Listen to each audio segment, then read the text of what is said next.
तो हेलो दोस्तों, Delhi parents association ने नीट और जेई के पोस्टपोनमेंट की डिमांड की है। तो उन्होंने उनके ऑफिशियल वेबसाइट पे कुछ मांग की है, कुछ पॉइंट्स पेश किए कि हमें ये पॉइंट्स चाहिए, तब तक आप एग्ज़ाम स्टूडेंट्स की ना ले, तब तक एग्ज़ाम को पोस्टपोन किया जाए। ठीक है, तो points for NTA review meeting for postponement of NEET mains and JEE mains and NEET. ठीक है, तो क्या पॉइंट्स है शॉर्ट में देखेंगे हम लोग, सारे पॉइंट डिस्कस नहीं करेंगे। जो इंपॉर्टेंट पॉइंट्स है वो हम फटाक से इस वीडियो में देख लेंगे।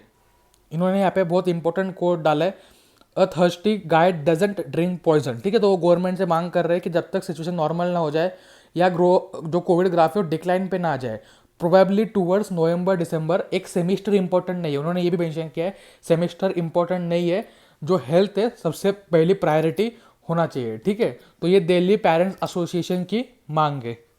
उसके बाद उन्होंने ये जो फिफ्थ पॉइंट है ये बहुत इंपॉर्टेंट है, wearing mask continuously for 5 to 6 hours, 3 hours exam. ठीक है, 2 घंटे आप ट्रैवलिंग करोगे या जो भी है वेटिंग करोगे तो इम्पॉसिबल है। ठीक है, 5 to 6 hours मास्क पहनना, it leads to suffocation and lack of concentration during exams.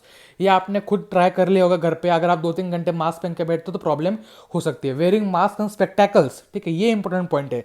जिनको स्पेक्स है, मुझे खुद को स्पेक्स है, जिनको स्पेक्टेकल्स है, तो उनको अगर जब जब मिस्ट आता है, ठीक है, जो फॉग होता है लेंस पे, तो उसके वजह से रिड्यूस विजिबिलिटी होती है, तो बहुत इरिटेशन होता है। ठीक है, in the moisture of rainy season in September. ठीक है, तो ये इंपॉर्टेंट डिमांड है। अभी उन्होंने बोला जरा lack of containment zones in the country, बहुत सारे कंटेनमेंट जोन्स है और पीक आने वाला है सितंबर में। ठीक है, तो उसके लिए लॉकडाउन भी है, इनकन्वीनियंट ट्रैवल हो सकता है, हेल्थ पे रिस्क आ सकता है कैंडिडेट्स के। तो ये भी एक इंपॉर्टेंट पॉइंट है, जो पॉइंट नंबर 8 है उनके पूरे लेटर में। और ये जो लास्ट पॉइंट है पॉइंट नंबर 9, इसमें लिखा है SOPs are myth when there is a huge number of students and emerging evidence of community and airborne transmission। ठीक है, तो इन्होंने क्लियर कट, जो हमें पता है कि एसओपी का फेलियर का इन्होंने दे दिया था कि केसीईटी कीम एग्जाम के बाद एसओपी फॉलो नहीं हो रहा है, वो हमें समझ में आ गया। और nearly 60K cases are reported with positivity rate of 10%, मतलब 10% के करीब पॉजिटिविटी रेट है। So it should not be taken lightly